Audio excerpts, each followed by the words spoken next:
सर्प आपल्या जमिनीचे संरक्षण करत असतो. त्याला आम्ही राहू म्हणतो. तर सूर्य जसा दर महिन्याला त्याची राशी चेंज करत असतो, तसा त्या राहूचं मुख हे दर महिन्याला बदलत असतं.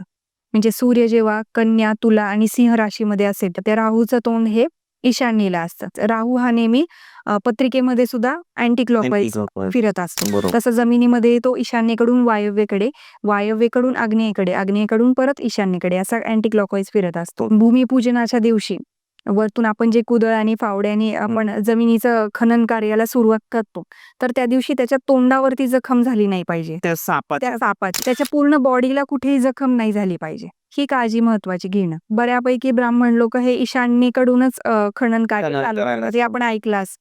पण जर समजा चुकून त्या दिवशी ईशान्येलाच राहूचं तोंड असेल तर तुम्ही वरतून राहूलाच जखमी केलं, मग तो आपल्या घराचं संरक्षण कसे करेल? मग वरती असे प्रॉब्लेम येतात की मग अडचणी, अडथळे कामासाठी, मग कोर्ट कचेरी, भांडणं, आपण असं ऐकतो की कन्स्ट्रक्शनच्या ठिकाणी कामगारांनाही खूप अडचणी येतात, लागतं, सुसाईड किंवा म्हणजे उडी मारून देतो कुणी किंवा पडून जात. मग त्या गोष्टी होतात की तुम्ही त्या आपल्या वास्तूचं संरक्षण करणाऱ्या राहूलाच तुम्ही जखमी केलेलं आहे आणि जखमी झालेल्या व्यक्ती संरक्षण करू शकत नाही.